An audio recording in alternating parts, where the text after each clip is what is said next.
तो उसमें बाकायदा घोषणा होगी।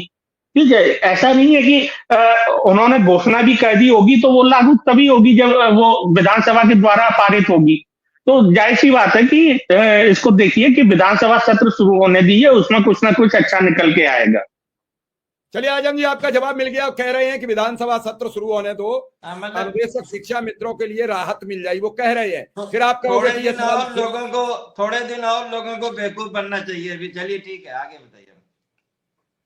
मतलब वो थोड़े कह दिन रहे हैं और कि लोगों के 2013 में भी हुआ है। नहीं उन्होंने नहीं सवाल नहीं, जब भी इस तरह की चीजें होती हैं उसको विधानसभा या लोकसभा के माध्यम से ही प्रस्तुत किया जाता है। और वहीं पे वो पूर्णतः अमली जामा पहनता है कोई भी कानून।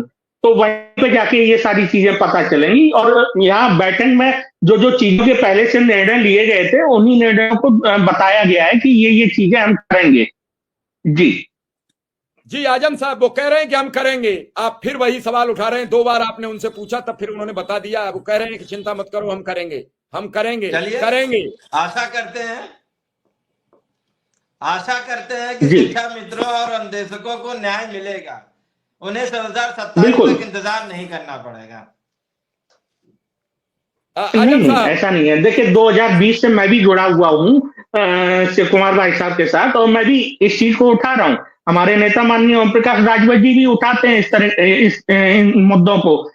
वो केवल अन्वेषक शिक्षा मित्र के नहीं है, बाकी भी लोगों के मुद्दे हैं, उनको हम लोग बाकायदा उठाते हैं। और बाकायदा मुख्यमंत्री जी से अलग अलग समय में वार्ता भी की है मिलके, जब सत्ता में थे तब भी, जब सत्ता में नहीं थे तब भी, और आज भी। आज के जब सत्ता में दोबारा से साथ हैं, सहभागी हैं, तब भी इन चीजों के ऊपर जब भी मिलना होता है मुख्यमंत्री जी से, उनके साथ बात करते हैं। अगर आपको याद होगा, अभी जब मुख्यमंत्री जी की रैली हुई थी उस समय केवल उसी दिन हमारे नेता माननीय ओम प्रकाश राजभर जी उनसे मिले थे। उस दिन भी उन्होंने इस विषय में बात की थी। हुआ ये था कि केवल ये एक गलत मैसेज चला गया लोगों के ऊपर कि उन्होंने तुरंत बुला लिया लोगों को, और उस समय लोग लखनऊ में उपस्थित थे और रैली गाजीपुर या मऊ में हुई थी, जैसा मुझे याद आ रहा है। ठीक है, तो उसको उन्होंने मुद्दा बना लिया था शिक्षा मित्रों ने और अन्वेषकों ने कि हमें तुरंत बुला लिया, कोई था नहीं बात करने को। तो इस तरह की चीजें हुई थी, लेकिन बात तो हमारे नेता ने तब भी की थी माननीय मुख्यमंत्री योगी आदित्यनाथ जी से। चलिए आजम साहब, कुंभ में हादसा हो जाता है और आज डिंपल के खिलाफ एफआईआर दर्ज हो जाती है। मिल्कीपुर में चुनाव है, बीजेपी और सहयोगी दलों में तनाव है। आशीष पटेल और निषाद पार्टी के नेता डॉक्टर संजय निषाद कह चुके हैं हम अलग हैं। मुझे नहीं मालूम, उनका बयान आया है, उन्होंने माफी भी मांगी। उन्होंने कहा ऐसे हादसे हो जाते हैं। ओम प्रकाश राजभर ने बड़ा सदा हुआ बयान दिया, मैं तारीफ करूंगा। उन्होंने कहा कि जिन लोगों की जान गई है मैं उनके प्रति श्रद्धांजलि देता हूं। उन्होंने कहा कि जिन लोगों की लिस्ट आए, सरकार लिस्ट सार्वजनिक जल्दी करेगी और लिस्ट के मुताबिक सबको मुआवजा मिलेगा। लेकिन आज इंडियन एक्सप्रेस में खबर छपती है, कलकत्ता के 2 मृतक कह रहे हैं कि मुझे मृत्यु प्रमाण पत्र नहीं दिया गया। मध्य प्रदेश के एक और सज्जन कहते हैं कि मुझे भी मृत्यु प्रमाण पत्र नहीं दिया गया। ऐसे 3 नाम आए अभी सिर्फ, आगे कितने आएंगे अभी इंतजार करना पड़ेगा। ये जांच में कहां होंगे, कैसे होंगे, समाजवादी पार्टी का इस सब पर रोल क्या है, समाजवादी पार्टी क्या करेगी। अखिलेश यादव ने ऐलान कर दिया कि सदन में हम सदन नहीं चलने देंगे जब तक कुंभ पर बात नहीं होगी। प्रधानमंत्री जी का 5 तारीख का दौरा प्रस्तावित है, कई जगह आज खबरें चली हैं उन्होंने दौरा निरस्त कर दिया है। क्या है समाजवादी पार्टी का रोल?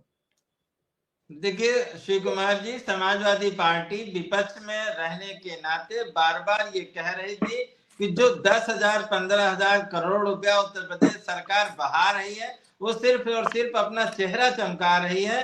जो जमीनी हकीकत है, यानी जो मेला क्षेत्र की तैयारी है, वो सही नहीं है। उसके वीडियोस भी बार बार लोगों ने ही दिया। समाजवादी पार्टी कोई शूटिंग करने या समाजवादी पार्टी कोई मीडिया हाउस नहीं चला रही है। जो मीडिया के लोग वहां जाते थे वो अनऑफिशियल भेजते थे, क्योंकि ऑफिशियली तो मीडिया का आदमी कहने को, बताइए 18 घंटा भगदड़ में किसी के मरने की खबर को मीडिया ने चलाया ही नहीं जब तक सरकार ने कह दिया। सिर्फ और सिर्फ वही मीडिया ग्रुप चला पाए, आप जैसे लोग, या यूट्यूब के वही मीडिया संस्थान चलाए जो सरकार से पैसा नहीं ले रहे थे। इसका मतलब सरकार ने पैसे से सबको खरीद रखा था, सबकी जबान बंद कर रखी थी। और यही बात आज शंकराचार्य ने भी तो कही कि तुम जो टीवी का रिपोर्टर ले रहा था कह रहे थे तुम में हिम्मत है हकीकत दिखाने की, तुम तो मलाई खा रहे हो। ये बात उन्होंने ओपन